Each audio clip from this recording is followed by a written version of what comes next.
आगे कथाक्रम में जड़ भरत जी का पावन चरित्र आया, जिनके नाम से हमारे देश का नाम भारत पड़ा। एक बड़े सिद्ध महात्मा हुए जड़ भरत जी के पिताजी, जिनका नाम श्री ऋषभदेव जी। अमंत्रक्षरम नास्ति नास्ति मूल मनोषधम अयोग्यः पुरुषो नास्ति योजकस्तस्त्र दुर्लभम। भागवताकार कहते हैं भैया, जिस प्रकार विषयी पुरुष भोगी पुरुष रात्रि में भोग भोगता है, उसी प्रकार योगी पुरुष रात्रि में जागकर योगेश्वर श्री कृष्ण को पाने का प्रयत्न करता है। और ऐसे ही ऋषभदेव जी हुए परम भगवत भक्त। तस्याम जागृति संयमी, बड़े संयमी हुए। ऐसे महापुरुष हुए कि आपने अपने पुत्र भरत को राजा बनाया और सब छोड़ छाड़ करके ठाकुर जी की भक्ति में लग गए। मन मतंग माने नहीं, जब लगी धक्का ना खाए। ये मन तब तक नहीं मानता जब तक धक्का ना खा जाए। एक बात और बोले करोड़ों की, बैठकर सुनो। करोड़ों की बात है। हमारे पूज्य दादा गुरु जी कहते थे, बालू की भींट धुआं को मंदिर, बालू की भींट धुआं को मंदिर, ओछे की प्रीत कबे निभई है। और तुम राम के नाम को जाप करो, फिर पाप के बाप का धूल दई है। ऐसे ही महापुरुष श्री ऋषभदेव जी भाई, आप महात्मा बन गए। आपके सामने अड़मादिक सिद्धियां प्रकट भई, पर सिद्धियों को स्वीकार नहीं किया। आपने सोचा अगर हम सिद्धियों के चक्कर में पड़ जाएंगे तो भगवत भक्ति छोड़ देंगे। मान बढ़ाई जब से आई, लगन राम से छूटी, और स्वामी स्वामी सुनन लागे, सो किस्मत उनकी फूटी। हाँ, तो बड़े महापुरुष कहते हैं भैया मान बढ़ाई के चक्कर में ना पड़ो। बोलो सीताराम। क्योंकि जब जब मान बढ़ता है ना तो राम नाम का भजन छूट जाता। हमारे दादा गुरु जी एक और बात बोलते थे, वो कहते थे जितना नाम बढ़वे, जितनी कीर्ति बढ़वे, उतनी ज्यादा माला जाप करना प्रारंभ कर देना, कभी पतन नहीं होगा। तो ऋषभदेव जी, आपसे ही जैन धर्म प्रारंभ हुआ, ऋषभदेव जी से। तो जब सिद्धियां सामने आने लगी, लोग पीछे पड़ने लगे, तो आप गंदगी लगाकर शरीर में यत्र तत्र घूमने लगे ताकि लोग हमें पागल समझे। और बहुत से लोग हमें पत्र भेजते, महाराज जी आप पागल क्यों कहते? पागल कहने का क्या अर्थ है? पागल का अर्थ है, पागल का उल्टा करो जरा, क्या होता है? लग पा, प्रभु के चरणों में लग जा, वही पगला। और पागल का एक अर्थ और है, जो प्रभु को पाकर गल जाए वही पागल। इन बिगड़े दिमागों में भरे अमृत के लच्छे हैं, अरे हमें पागल ही रहने दो, ऐसे तो हम पागल ही अच्छे हैं। तो पागल बन गए। पागल बन गए तो जो लोग पूजा पाठ करने, सिद्धि प्राप्त करने, आपसे चमत्कार के चक्कर में जुड़ने वाले थे, वो सब भाग गए। और भरत जी राजा बन गए। एक मृगा के संग ते भरत धरी मृग देह, तुलसी उनकी कौन गति, जो घर घर करत सने।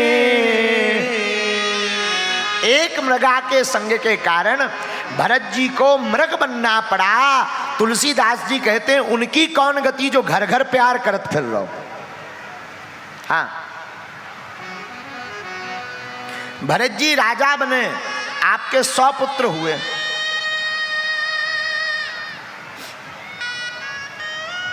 आप राजा बने तो राजा बनकर के आपने बड़े पुत्र को राजपाट दिया, और राजपाट देकर के आप भी पिता की भांति 12 पुत्र पिता के धर्मा, आप भी वीतराग बन गए।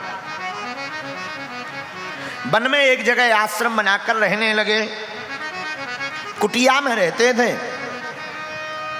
एक दिन भरत जी सूर्य भगवान को अर्घ दे रहे थे। अर्घ देते देते एक सिंह ने दहाड़ लगाई। सिंह की दहाड़ सुनकर भरत जी के बगल में एक मृगी जो गर्भवती थी वो जलपान कर रही थी। दहाड़ सुनकर वो मृगी गर्भवती भागी और नदी को छलांग मारकर पार करना चाहा, लेकिन मध्य में ही उसका गर्भपात हो गया, गर्भ गिर गया और वो उस पार जाकर के मर गई। आपने उस नन्हे से शावक को देखा, सोचा अगर ये हम अभी नहीं बचाएंगे ये मर जाएगा। नन्हे से मृगी के शावक को आप आश्रम ले आए भरत जी। अब देखो सेवा का धर्म तो यहां पूर्ण हो गया, पर अब देखो मोह कितना विचित्र होता। आप उस मृगी के बच्चे को सहलाने लगे, दूध पिलाने लगे, आश्रम में रखने लगे।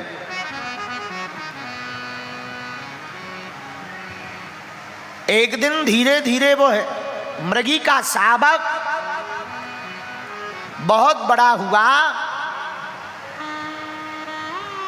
और सजातीय पशुओं के साथ भाग गया, अपने पशुओं के और मृगों के साथ भाग गया।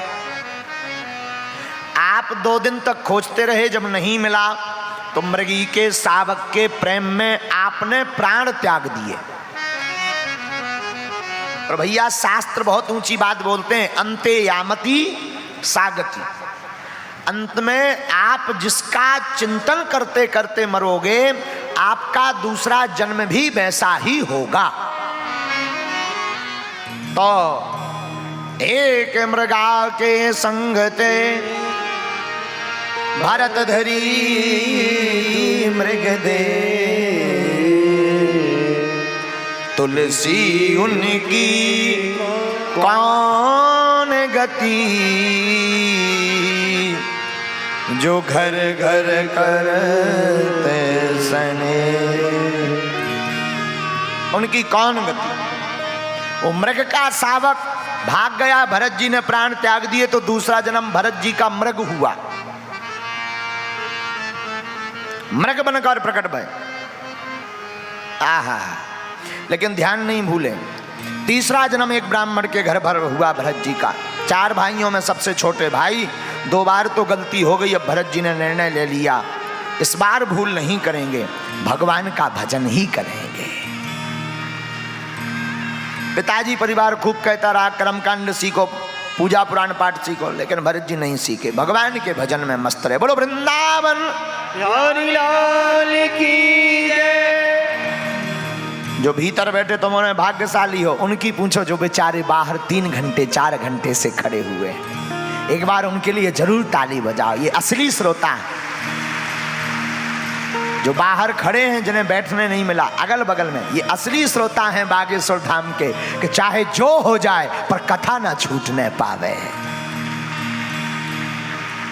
अब तुम्हें 1 घंटा खड़ो कर दो जाए, सो मुंह से मिस कॉल सी मारो, हाँ तनक दे में भग जाओ कि हो गई कथा।